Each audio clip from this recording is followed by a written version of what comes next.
almost as strange as what you're about to see.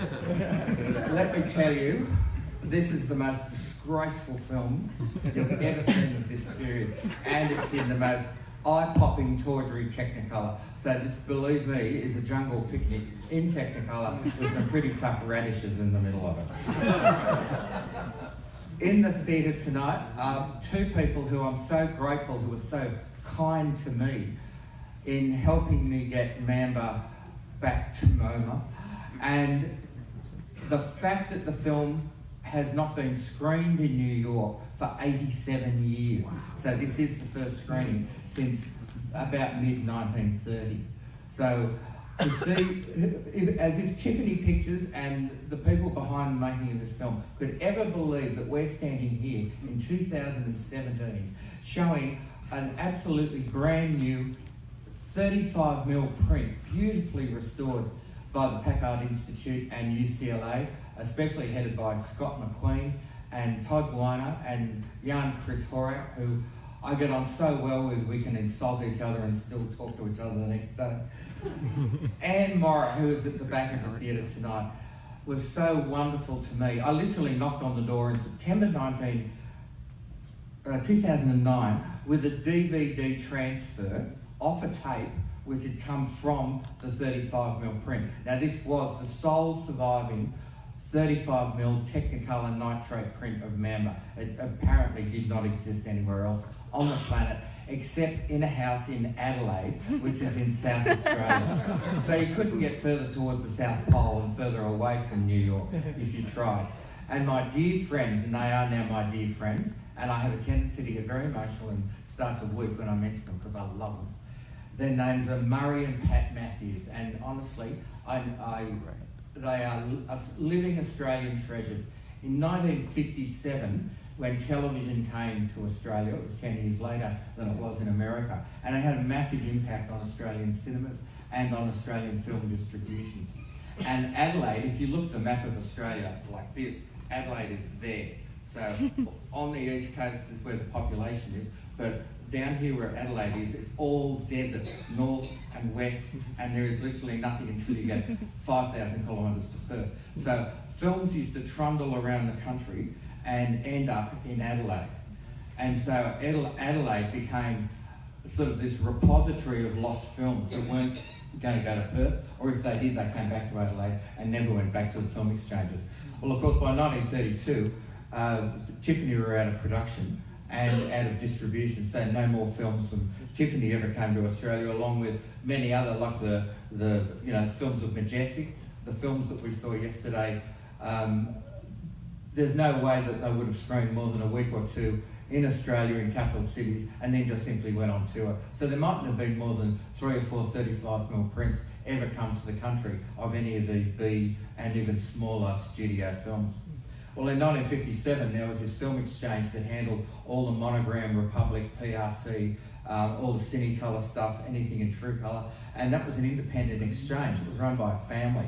By 1958, so many cinemas had closed, and therefore these films weren't going into suburban theatres or country theatres, or even on the showman's circuit. We had men with trucks who, with their wives and kids, would go around to country towns and into desert communities with projectors in the back, and I guess Mum rode the bike which generated the electricity, which meant that they showed the film on the wall of the truck, and then they went on to the next town. And Mamba was one of those prints. Well, by 1958, everything was closing down. So Murray and Pat, they were 30 at the time, so Murray turns 90 in December, and Pat, his wife, they had just been married, and like Bonnie and Clyde, they rented a truck, went down to the film exchange and literally loaded it up with 200 35mm nitrate prints. And one of them, as Murray said, oh, that Mamba, oh, that's a good film. That's a good one, that one, Mamba. So we took that one home.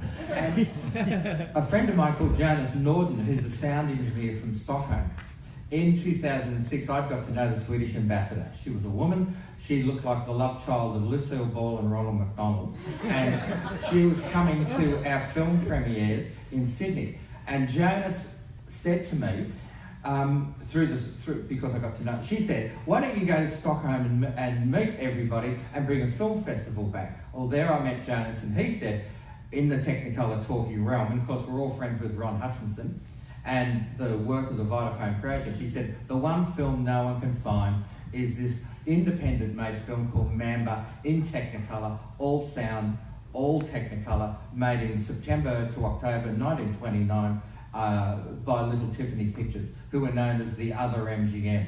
They were the leftover staff from the amalgamation of Metro-Goldwyn and Mayer, and they clearly took the staff that they wanted from those three companies and said, you bottom 20, we don't want you anymore. And they went over and really got Tiffany going, so they wanted to be an MGM one of them. So, cut the long story short, I put a piece on the internet and said, I'm looking for Mamba. I looked up the Cinemas and Theatres of Australia, the old Showman's Guild, ghost of projection boxes past, whatever.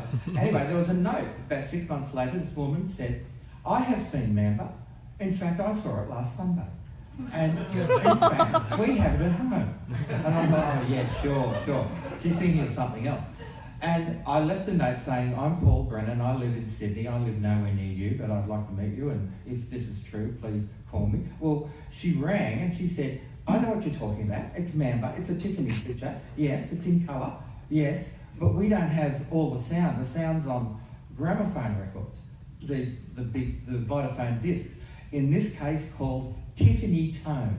So this film was a Tiffany Tone sound production in glorious two-colour Technicolor. I flew to Adelaide, and yes, Murray has in his garage pedal projectors and with a car headlight, strength light, and they screened Mamba, and I had the Rexanola down the front, wound it up, and we put the disc on it, and here's me, synchronising, like Tom Lockwood or something.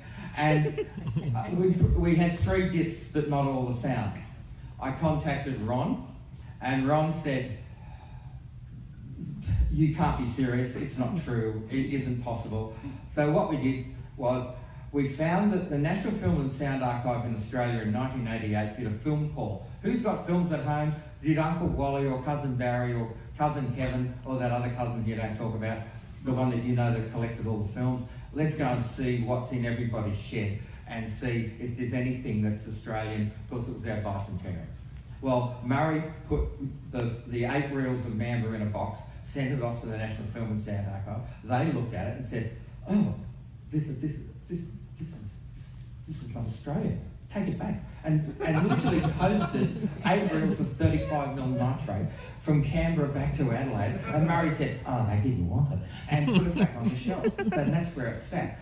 I found out about 6 months after speaking to Pat that the Sound Archive had, by rote, because they're a government organisation, transferred every single reel of film that had come in under that call out.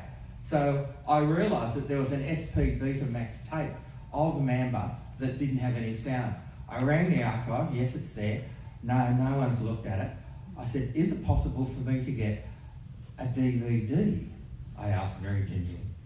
And this girl said, yes, it'll cost $35.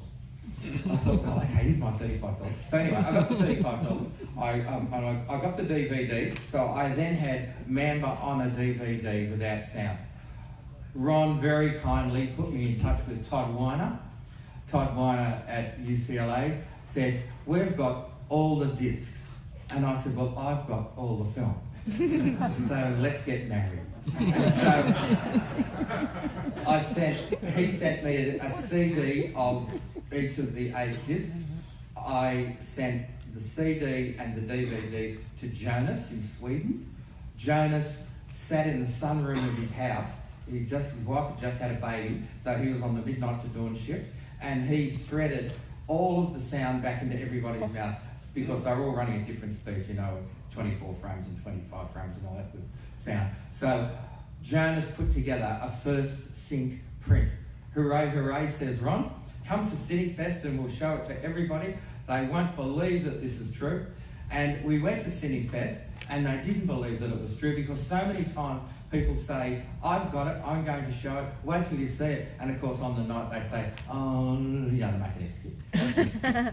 And we showed it to an audience of what, about 300, and they went ballistic because it is in Technicolor, and the Technicolor was intact, and the sound was completely audible, and the appalling behaviour in the film is so all there that the satisfaction on the disgust level alone was 10 out of 10.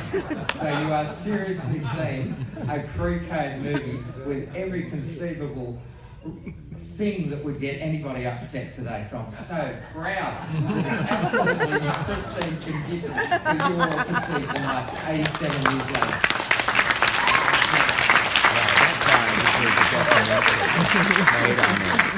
So to finish off this tirade of abuse, could I call Ron Hutchinson down to the front, please? Ron Hutchinson, come down.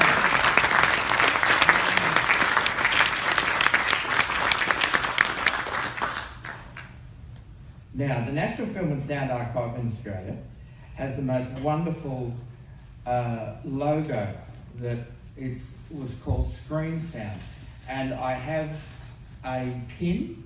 Say yes, folks, right in front of you, live on stage. I'm going to pin Ron Hutchinson. So on his lapel will be this beautiful, it's a curl of film, like a megaphone. So it's talking film.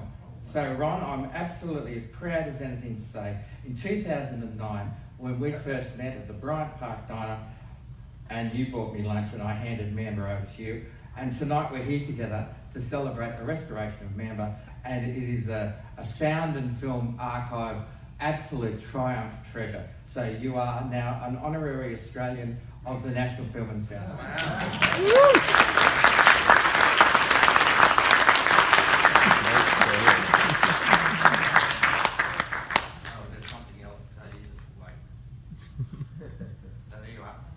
And I've also... Everybody see that?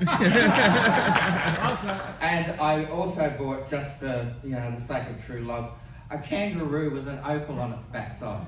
So you're now officially an honorary Australian.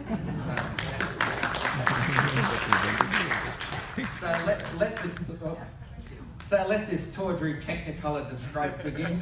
Believe me, this is one picnic with the worst food you've ever seen, but believe me, it looks great. So,